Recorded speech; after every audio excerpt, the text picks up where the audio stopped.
ऐसे कई प्रश्न हैं जिनके उत्तर हम देना चाहते हैं और काफ़ी लोग प्रश्न करते हैं दुख के कारण भी कि हम दुखी हैं।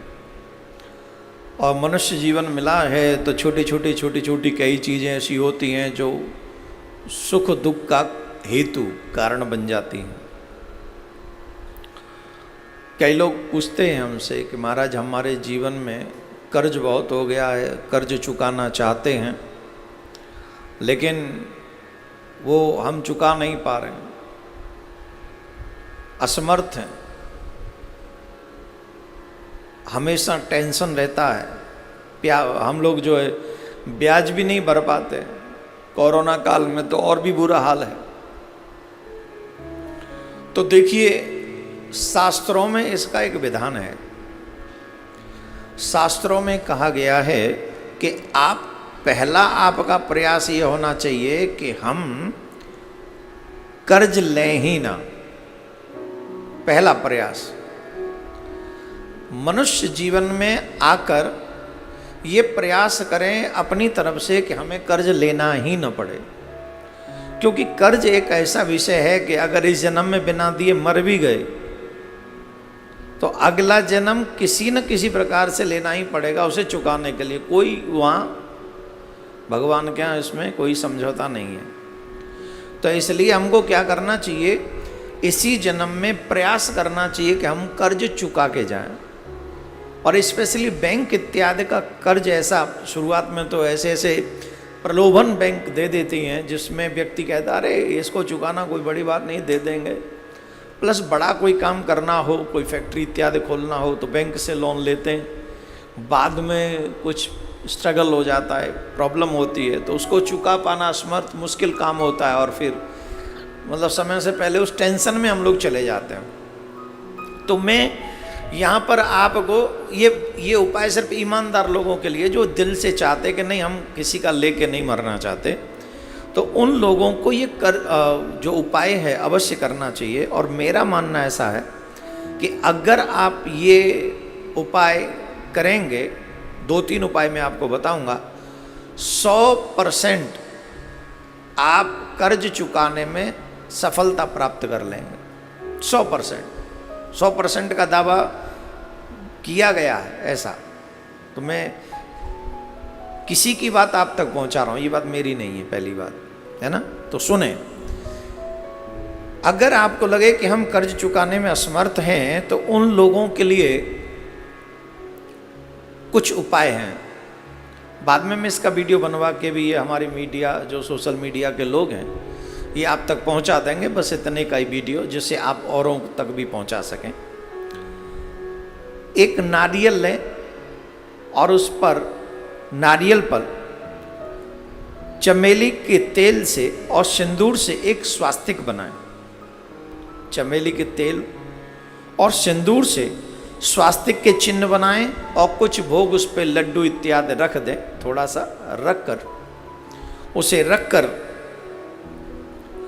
गुड़ चना लड्डू कोई भी मीठा जो भोग लगा सकें आप, और मंगलवार वाले दिन शाम के समय हनुमान जी के चरणों में जाके चढ़ाएं। और ऐसा आपको लगभग 5 मंगलवार करना चाहिए। अगर आप, और इसमें कोई खास खर्चा भी नहीं है, 5 मंगलवार ऐसा करें तो आपको 1-2 मंगलवार जैसे व्यतीत होंगे तो आपको पता चलेगा कि हाँ कुछ न कुछ रास्ते दिख रहे हैं। लेकिन ये श्रद्धा से करें, पवित्रता से। जब ये करें तो नहा के स्नान करके फिर ये आपको करना चाहिए। एक दूसरा उपाय है कि शनिवार के दिन सुबह नित्य कर्म स्नान इत्यादि करने के बाद जितनी आपकी हाइट है उतना लंबा एक काला धागा लें, उतना जितनी आपकी हाइट है, और अपनी हाइट नाप के काले धागे को लेके उस काले धागे को नारियल पे लपेट के, उसी काले धागे को नारियल पर लपेट कर, इसका करना क्या है कि आपको वो नारियल शनिवार के दिन किसी नदी के पास जहाँ पानी बहता हो, बहते हुए पानी के पास पहले उसका पूजन घर में ही कर लें, घर में न करें तो नदी के तट पे कर लें, थोड़ा सा नारियल का पूजन करके। और नदी में वो नारियल आप बहाते समय ये प्रार्थना करें कि मैं ये अपनी मुसीबत बहा रहा हूँ, मेरे कर्ज चुक जाएं, इसलिए मैं ऐसा कार्य कर रहा हूँ। तो जितना नारियल बह के जितनी दूर जाएगा उतना ही आपकी मुसीबत भी उतनी दूर बह के चली जाएगी। तो ध्यान रखें, शनिवार के दिन करना है और बहते हुए जल में वो नारियल बहाना है। बहाते समय जितना आप प्रार्थना कर सकें अपने इष्ट अपने आराध्य से, उतना आपकी बात स्वीकार्य होगी। तीसरा और एक अहम बहुत सुंदर ये कर्ज चुकाने का एक उपाय है, और इसके बाद हम कथा की तरफ बढ़ेंगे। सोमवार वाले दिन किसी बट वृक्ष के पास आप जाएं, बड़ के वृक्ष के पास, और एक लोटा जल लेकर जाएं। एक लोटा जल ले जाकर बट की जड़ में वो जल चढ़ाएं, ये याद करते हुए, ये ध्यान करते हुए कि हम बटकेश्वर महादेव का स्नान करा रहे हैं, और अपने सारे दुख वहां प्रकट करें। सारे दुख प्रकट करें, आप अपने सारी बातें कह दें, कर्ज की बातें कह दें। सोमवार के दिन, एवरी सोमवार मीन्स आपको ये भी 5 सोमवार करना है। 5 सोमवार करना है, बहुत बड़ी बात है नहीं, सिर्फ जल चढ़ा के चले आना है।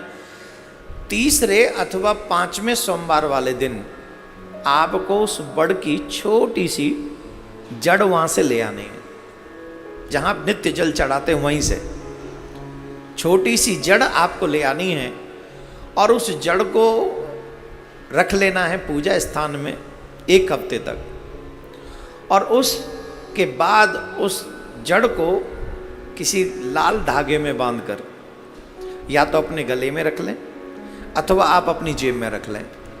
इसे रखें 2, 2.5, 3 महीने अपने पास में ही रखें। आप देखेंगे कि ये जड़ भी धीरे धीरे बढ़ती चली जाएगी। इसे कोई जल की आवश्यकता नहीं पड़ेगी, इसे आपको कोई एक्स्ट्रा कहीं से जल नहीं देना है। बट वृक्ष में लक्ष्मी का असीम अनुकंपा होती है, और कई बार लक्ष्मी नारायण बट वृक्ष के नीचे आकर निवास करते हैं।